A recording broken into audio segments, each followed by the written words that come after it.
शहर मरकज से कुछ फासले पर एक छोटी सी बस्ती थी, जहां एक बुजुर्ग शख्स अब्दुर्रहमान अपनी जिंदगी के आखिरी दिन गुजार रहा था। वह एक बुनकर था जिसके हाथों ने कभी रंग बिरंगे कपड़े बुने थे, मगर अब उसकी कमजोर उंगलियां सिर्फ दुआएं उठाती थीं। वह खामोश, आजिज मगर दानिशमंद इंसान था। उसके 5 बेटे थे। सबसे बड़ा इब्राहिम एक जमींदार था।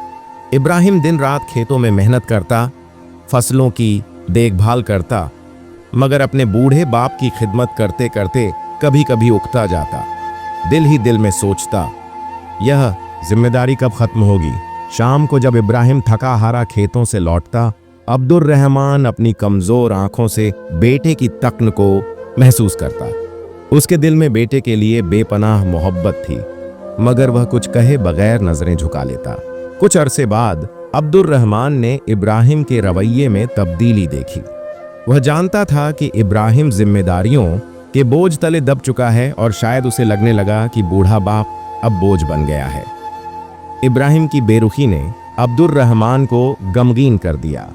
एक दिन उसने इब्राहिम को पास बुलाया और कहा, बेटा, मुझे मालूम है कि तुझ पर बोझ बढ़ गया है।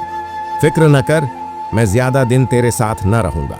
2-3 दिन बाद मैं तेरे भाई के पास चला जाऊंगा। तू अपनी जिंदगी पर ध्यान दे। इब्राहिम खामोश रहा। उसके दिल में पछतावे की हल्की सी लहर उठी, मगर जुबान पर कोई अल्फाज ना आए। कुछ दिन बाद अब्दुर्रहमान इब्राहिम का घर छोड़कर अपने दूसरे बेटे सलीम के पास चला गया। सलीम एक कामयाब ताजिर था जिसके पास धन दौलत की कमी न थी, मगर सलीम का रवैया भी अफसोसनाक था। वह कारोबार की मसरूफियत में डूबा रहता और उसकी बीवी अपने ससुर को नजरअंदाज करती। अब्दुर्रहमान दिन भर एक कोने में खामोश बैठा रहता, दिल में बेटों की बदलती मोहब्बत का गम लिए। एक दिन सलीम ने अपनी बीवी की बातों में आकर कहा, बाबा, आपको मेरे कारोबार में मदद करनी चाहिए ताकि आपकी मौजूदगी का कुछ फायदा हो। अब्दुर्रहमान की कमजोर कमर और थरथराते हाथ गवाही दे रहे थे कि वह अब मेहनत के काबिल नहीं, मगर उसने बेटे की बात का बुरा न माना। रात भर उसकी खांसी और दर्द भरी आवाजों से तंग आकर सलीम की बीवी ने कहा, यह बूढ़ा हमें परेशान कर रहा है, इसके और बेटे हैं, वहां जाए। सलीम ने भी कहा, बाबा, अगर आप तंग हैं तो तीसरे बेटे के पास चले जाएं, मैं आपके इलाज के लिए पैसे दे दूंगा। इन अल्फाज ने अब्दुर्रहमान की इज्जत ए नफ्स पर जख्म लगाया। वह सलीम के घर से निकलकर तीसरे बेटे हारून के पास गया। हारून एक मेहनती किसान था। उसने बाप का एहतराम किया, मगर उसके पास वक्त न था। वह दिन भर खेतों में मसरूफ रहता और उसकी बीवी बच्चों को ससुर के पास बिठाकर खेलने को कहती। अब्दुर्रहमान, जो बीमारी और कमजोरी से कांप रहा था, यह मंजर देखकर गमगीन हो जाता। उसकी हालत बिगड़ती गई और आखिरकार वह वहां से भी चला गया। इस बार वह चौथे बेटे जफर के पास गया। जफर एक धोखेबाज और लालची इंसान था। उसने बाप का स्वागत तो किया, मगर उसकी खुशी लालच की वजह से थी। जब जफर को पता चला कि बूढ़े बाप के पास कोई दौलत नहीं, उसने भी नजरअंदाज करना शुरू कर दिया। जफर की बीवी ससुर को बोझ समझती और शिकायत करती।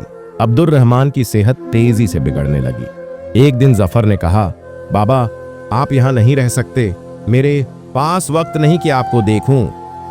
इन बेदर्द अल्फाज को सुनकर अब्दुर्रहमान ने आखिरी बेटे यासिर के पास जाने का फैसला किया। यासिर सबसे छोटा और गरीब बेटा था, जो मेहनत मजदूरी करता था। उसकी बीवी ईमानदार और मेहरबान थी। वह अपने ससुर की बीमारी और बुढ़ापे को समझती और माँ बाप की तरह उनकी खिदमत करती। यासिर और उसकी बीवी की मोहब्बत देखकर अब्दुर्रहमान का दिल खुश हुआ। वह दुआएं देने लगा, खुदा तुम्हें आबाद रखे। वक्त गुजरा और अब्दुर्रहमान यासिर के घर सुकून से जिंदगी गुजारने लगा, मगर एक दिन वह शदीद बीमार पड़ा। यासिर अपने बाप की हालत देखकर रो पड़ता। वह बाप को बोझ नहीं बल्कि इज्जत का मर्तबा समझता था। एक रात अब्दुर्रहमान ने यासिर को पास बुलाया और कहा, बेटा, मेरी सांसें गिनती की हैं, मगर तूने मेरी खिदमत कर मेरा दिल जीत लिया। मेरे मरने के बाद मरकश की गुलजार गली में बशीर नाम के शख्स के पास जाना। उसे मेरा नाम लेकर कहना कि अब्दुर्रहमान वफात पा चुका है। जो अमानत मैंने रखी थी वह तुझे दे दे। अब्दुर्रहमान ने यासिर के कंधे पर हाथ रखकर कहा, वह अमानत तेरे लिए है, उसे अपनी जिंदगी बेहतर बनाने के लिए इस्तेमाल करना, बाकी भाइयों को कुछ न देना।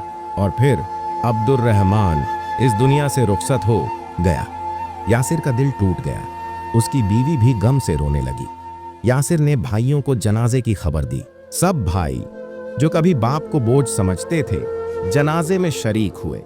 यासिर ने कहा, बाबा ने मुझे एक अमानत सौंपी थी, मुझे यकीन है यह कोई खजाना होगा, मगर बाबा ने इसे मेरे लिए वसीयत किया, फिर भी मैं इसे बांटना चाहता हूं।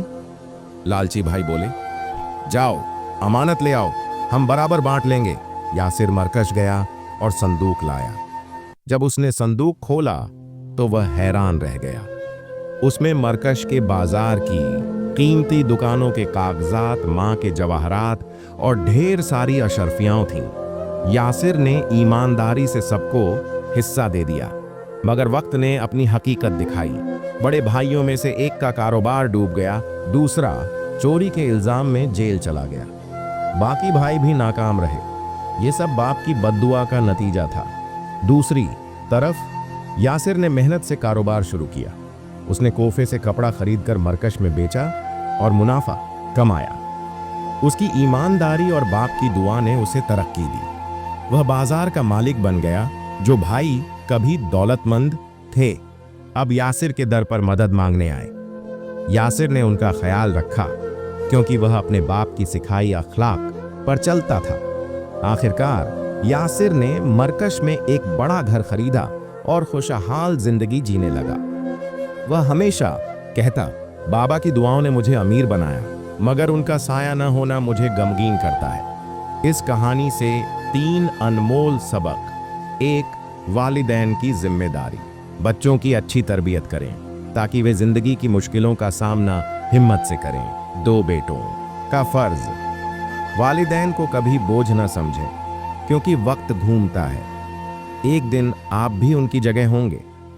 3, मोहब्बत और इज्जत। वालिदैन की खिदमत न सिर्फ आपका मुस्तकबिल रोशन करती है बल्कि आखिरत में भी इनाम का बायस बनती है। दोस्तों, ये कहानी कैसी लगी? अगर आपको यह नसीहत आमोज किस्सा पसंद आया तो अपनी राय जरूर बताइए। और हाँ, ऐसी और कहानियों के लिए हमारे साथ बने रहें।